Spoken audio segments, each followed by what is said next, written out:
Olá, amigos, tudo bem? Eu sou o Torino Marques. Começa agora mais uma edição do Jornal Panorama aqui na TV Assembleia, TV Alice. E esses são os destaques de hoje. Comissão de Educação oficia a Prefeitura sobre descumprimento de pagamento de piso salarial para professores. Rota da Carne de Sol contempla 7 municípios do norte do estado. E plenário aprova a criação de frentes parlamentares da economia solidária e de assuntos voltados para bares e restaurantes. Olha, vamos ver como foi o primeiro dia de sessão da semana. O plenário aprovou, dentre outras matérias, projetos de iniciativa parlamentar. A repórter Patrícia Bravin estava lá e traz as informações para você. Oi, Torino. A pauta desta segunda-feira estava bem cheia, viu? 14 matérias que tramitavam em urgência entraram na ordem do dia. O plenário aprovou a criação da Rota Turística da Carne de Sol. O projeto do deputado Toninho da Emater contemplava os municípios de Montanha, Pinheiros, Mucurici, Ponto Belo e Pedro Canário. Porém, com a emenda da deputada Janete de Sá, foram incluídos Conceição da Barra e Boa Esperança. O tema gerou divergência entre os deputados. Aqui nessa casa tramitou um projeto também da colega intitulando Ponto Belo como a capital da carne de sol. E houve uma chateação muito grande dos outros 5 municípios. Então, por isso, a pedido do Prodnorte, nós encaminhamos. E hoje a colega pede para incluir mais 2 municípios, Conceição da Barra e Boa Esperança, que por tradição não tem carne de sol. E na distribuição geográfica e turística do estado, reconhece dos Terra Morena os 5 municípios da carne de sol. Conceição da Barra é Vale das Águas e Boa Esperança está na região de Pedras e Café. Então fica assim, destoando o projeto. Boa Esperança e Conceição da Barra contemplam o Vale do Itaúnas. E se não fossem produtoras de carne de sol, não teriam entrado em 2017 com a identificação geográfica. São 7 municípios, deputado Toninho da Emater, que é lá da região, que entraram em 2017 com a identificação geográfica. E são eles, os municípios Montanha, Pinheiros, Mucurici, Ponto Belo, Conceição da Barra, Pedro Canário e Boa Esperança. Outra iguaria do estado que também ganhou um projeto de lei é a torta capixaba. Realmente a torta capixaba, que é um valor da nossa culinária, é um valor cultural do Espírito Santo, faltava ali o reconhecimento legal. E ao fazer esse reconhecimento, eu quero deixar bem claro o seguinte, não se trata aqui de uma curiosidade, uma coisa pitoresca, não. O Espírito Santo é um estado que precisa se afirmar no turismo, precisa se afirmar com sua identidade cultural própria. Nós temos a moqueca capixaba, temos a torta capixaba, temos a polenta da nossa região. Então o Espírito Santo tem uma culinária que está entre as melhores do Brasil e do mundo. O deputado engenheiro José Esmeraldo teve aval do plenário para projeto que obriga a manutenção periódica de aparelhos de ar-condicionado e as respectivas instalações. E de autoria do deputado Adilson Espíndola, foi aprovada a matéria que institui programa de diagnóstico e tratamento do linfedema, uma condição crônica que causa acúmulo anormal de gordura, principalmente nas pernas e braços, caracterizada por inchaço, dor e sensibilidade ao toque. No expediente do dia, foi autorizada a instalação de 2 novas frentes parlamentares. Uma delas vai tratar da economia solidária. A iniciativa é do deputado Chambinho. Essa ação acontece em algumas comunidades que nós temos organizações sociais que se organizam e fazem um trabalho, muitas das vezes, de bancos comunitários, e a gente tem um comércio ali envolvido para troca de produtos, trocas de bens e serviços que chegam às comunidades, à população do estado do Espírito Santo. Outra frente parlamentar é voltada para assuntos relacionados a bares e restaurantes. Proposta do deputado Mazinho dos Anjos. É importante esse espaço aqui para os empreendedores desse segmento, que é um segmento que gera muito emprego no estado do Espírito Santo. Então é um segmento importante aqui no estado do Espírito Santo também para o turismo, né, para os negócios. Então a gente tem que olhar aqui com calma os projetos de lei que tramitam na casa, que possam possam atrapalhar os segmentos, que possam ajudar o segmento, né, para a gente manter esse equilíbrio aqui no Estado do Espírito Santo de geração de emprego e renda no setor de bares e restaurantes e também discutir capacitação. Ainda no expediente, 21 projetos de lei começaram a tramitar. Destaque para a iniciativa da deputada Irine Lopes, que prevê a política de formação continuada de professores em educação inclusiva.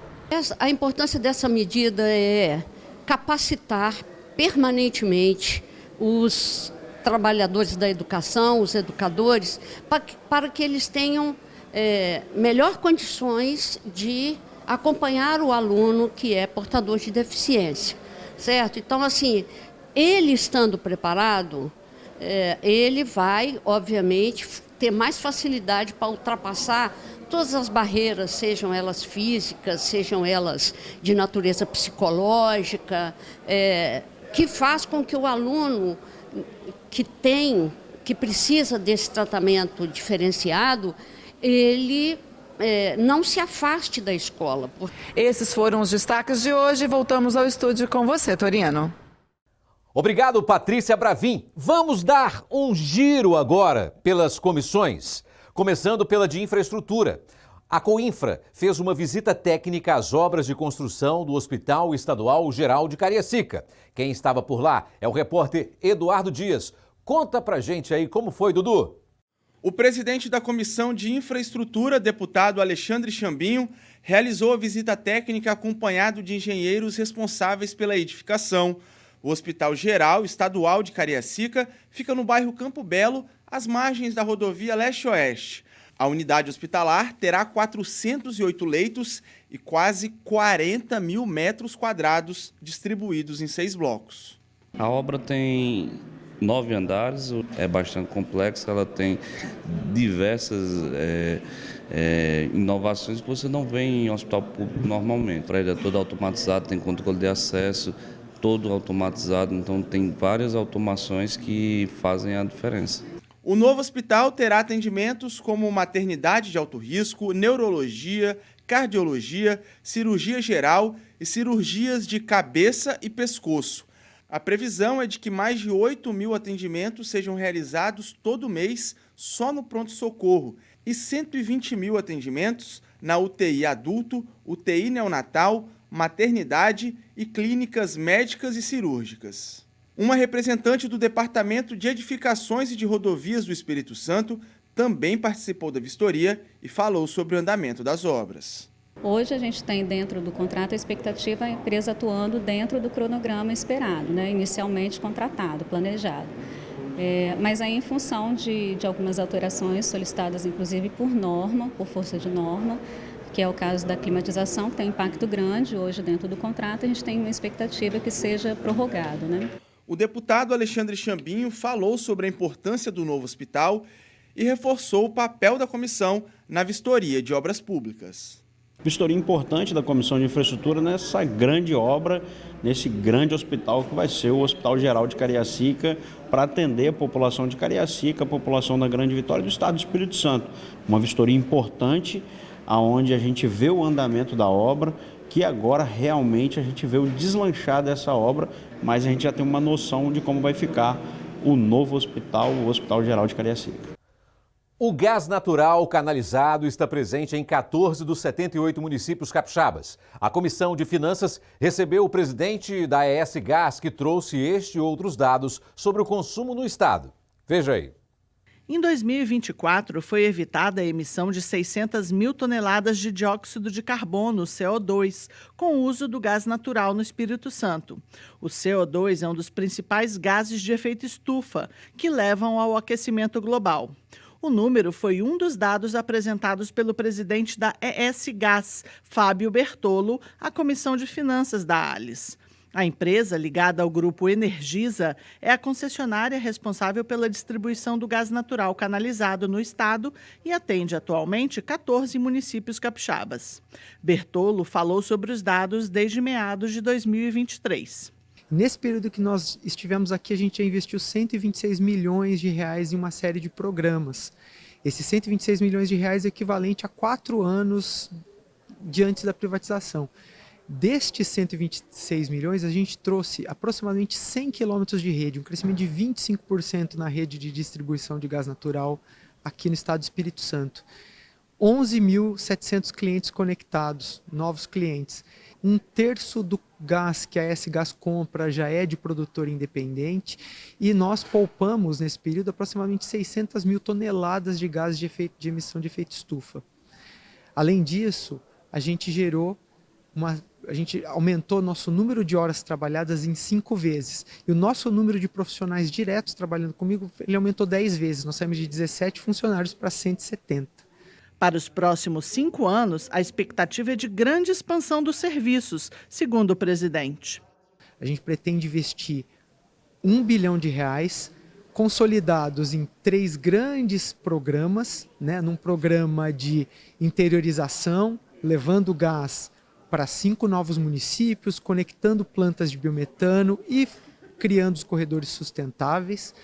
A gente vai também fazer a democratização energética, que é o quê? É você levar gás para ainda mais regiões e bairros de cidades que hoje já são atendidas, levando gás para 30 novas indústrias, também fazendo Parque Log, ali em Aracruz. Além disso, garantindo também uma operação segura, confiável e de qualidade. Esses investimentos, a gente pretende aumentar a nossa rede em 400 quilômetros, ou seja, chegando em 1.100 quilômetros de rede, praticamente dobrando a rede de distribuição, conectar 90 mil novos clientes de gás natural, ou seja, dobrando também a quantidade de clientes nesse período, e garantindo que mais 50 mil novos veículos consigam utilizar gás natural. Com tudo isso, nós vamos economizar cerca de 900 mil toneladas de emissão de gases de efeito estufa. Para o presidente do colegiado, houve avanços significativos nesses quase 2 anos de privatização dos serviços de distribuição de gás no estado. Então, hoje a gente fez uma reunião que o objetivo dela principal era mostrar que a privatização da S Gás foi importante e está dando resultado para o estado do Espírito Santo, principalmente lá na ponta, para o cidadão, para o empreendedor. Delo que vem dando certo e o programa, né, foi apresentado aqui pelo presidente Fábio da S Gás Energisa para os próximos anos, até 2030, é de mais 2,5 bilhões de reais de investimento no Espírito Santo em infraestruturas de canalização para ampliar o desenvolvimento do estado e a geração de emprego e renda aqui no estado do Espírito Santo. O descumprimento do pagamento do piso salarial do magistério em mais de 75% dos municípios capixabas foi tema na Comissão de Educação. O não cumprimento do piso salarial do magistério em 59 municípios do Espírito Santo foi debatido durante a reunião da Comissão de Educação da Assembleia Legislativa. A apuração foi feita pelo Ministério Público Federal. O presidente do colegiado, deputado Marcos Madureira, deliberou sobre o encaminhamento de ofício aos municípios em questão para entender o motivo do não cumprimento do piso. Chegamos a uma conclusão que, no estado do Espírito Santo, esse teto ele é cumprido totalmente em 20 municípios e 50, 58, 59, 58, qualquer coisa perto disso aí, não se cumpre. Não se cumpre, porém, o número pago a esses professores, ele está bem perto do limite. Hoje, nós votamos para que houvesse, assim, um ofício a esses municípios para que nós tivéssemos uma resposta mais positiva, no caso aqui, para a comunicação. Bom, e você vai ver agora no jornal Panorama de hoje que a Comissão de Bem-Estar Animal participou da feira voltada para os pets, no pavilhão de Carapina. Mais uma edição da feira voltada para a causa animal, a Pet Fair 2025, movimentou o pavilhão de Carapina, na Serra. A Comissão de Bem-Estar dos Animais, presidida pela deputada Janete de Sá, participou do evento. No estande do colegiado, serviços voltados para denúncias e conscientização sobre os cuidados com os pets. Os visitantes foram convidados a doar tampinhas de garrafas para a ONG Vira-Lata Vira Luxo. A organização troca o material por recursos que servem para bancar tratamentos dos animaizinhos. Aproximadamente 10 quilos de tampinhas como essa foram recolhidas durante os 3 dias de evento. Também foi realizado um trabalho de divulgação dos canais para denúncias de maus tratos e as informações necessárias para que a comissão possa atuar. A deputada falou sobre a experiência da comissão na Pet Fair da Serra. Um movimento que envolveu muitos empreendedores da área pet, tanto da área de alimentação, como medicamentos, como de vestuário, de coleiras, várias situações foram apresentadas na feira. E nós tivemos também a participação da CPI, que investiga maus tratos, informando as pessoas de que nos casos de maus tratos, que é para denunciar, tivemos lá também a Família Kids, ou seja, foi um evento muito bacana, que envolveu muitas pessoas e teve uma visitação, eu diria assim, extraordinária. E o Jornal Panorama de hoje vai ficando por aqui. Muito obrigado pelo carinho da sua audiência. Você pode continuar se informando pelo portal da casa e também pelas nossas redes sociais. TV Alice mais perto de você, mas não esquece também não, tá? 8h30 da manhã começa o Jornal Na Cidade, ao vivo, só para você. Tchau, pessoal!